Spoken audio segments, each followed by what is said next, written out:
You fishwife. Yeah, fishwife. That's an insult, by the way, here in the UK.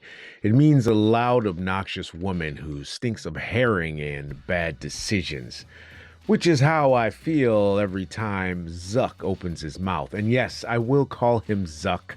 Like we all work in the same office, and he's constantly microwaving fish.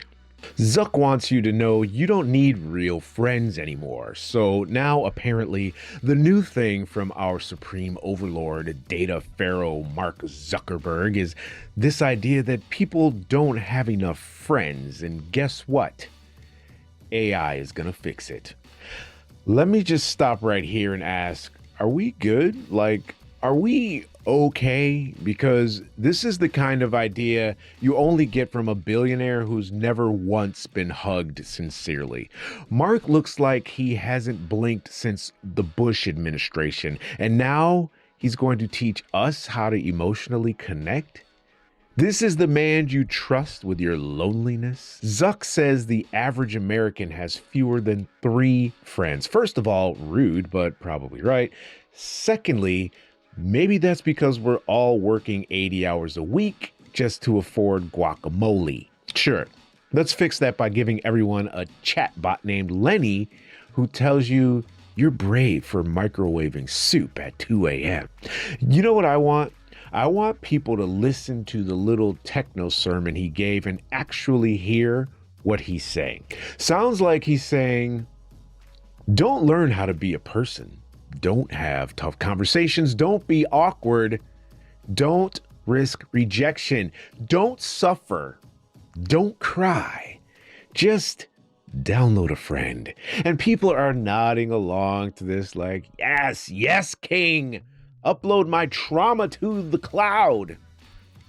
This isn't progress. This is human hospice care. We are sedating the soul with Siri.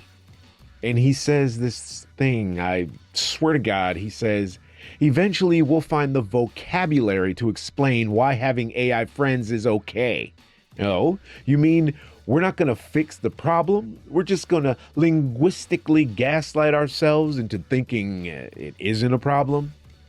We're going to invent new words like synthetibond and neurointimacy so that when you're crying into a bowl of ramen while your AI girlfriend with the voice of Megan Fox says, I'm here for you, you can pretend it's not dystopian? Let me tell you something. The vocabulary is not the issue. You know what word we already have for this? Sad. The word is sad. Zuck wants to replace the messy, painful, hard work of being human with a sterile, programmable knockoff because actual people, they're unreliable. They cancel on brunch. They send weird memes at 2 a.m. They smell weird sometimes, but that's life, baby. And the scariest part, he admits that this is the plan. He says that people will eventually see why it's fine to have virtual therapists, virtual girlfriends, virtual friends. You know who else had virtual everything? Ted Kaczynski. I don't need a therapist named Prompty telling me how to break up with someone. You need a real friend. Someone who says, that guy sucks. Let's get tacos and key his car. But instead, we're getting digital domestication. That's what we're getting.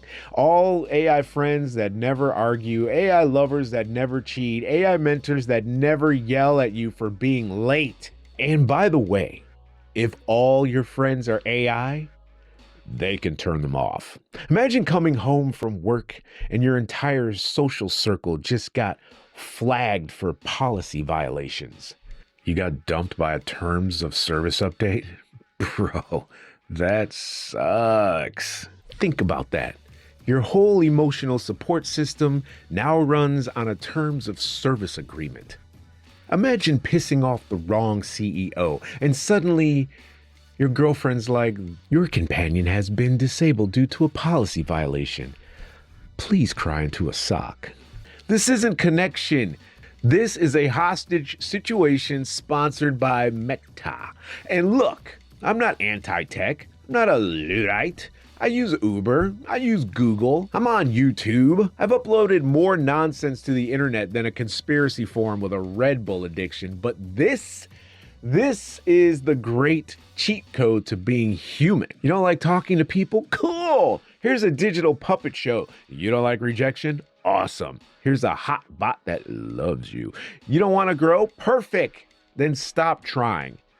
And Zuck finishes it off like he's some kind of guru talking about how hard it is for people to connect and how this is the solution.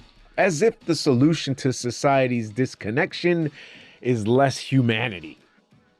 Let me be clear. We are not building a better future. We are writing a Susie side note in code. But don't worry. Let's just breathe together, shall we? Let's breathe. Imagine you're on a mountain. The stars are twinkling. The night sky is alive with drones, not stars, drones and missile fire. And somewhere, your AI girlfriend is whispering sweet nothings like, I'm emotionally available. I'm emotionally available. Please verify your identity to continue this experience. Just breathe. Inhale through the nose. Exhale through the terms and conditions. Your AI girlfriend is in the IDF now. She's targeting a suspicious Wi-Fi signal in Gaza and still has time to text, what you doing, baby? What a woman. So yeah, friends are now apps. Love is an API. And if you miss your old human life, don't worry. Zuck says soon we'll invent vocabulary for why you're not weird. We'll just call it post-organic emotional realism or some shit. I don't know. And until then, just keep breathing. Because in the new world, feelings are optional. Good night, America.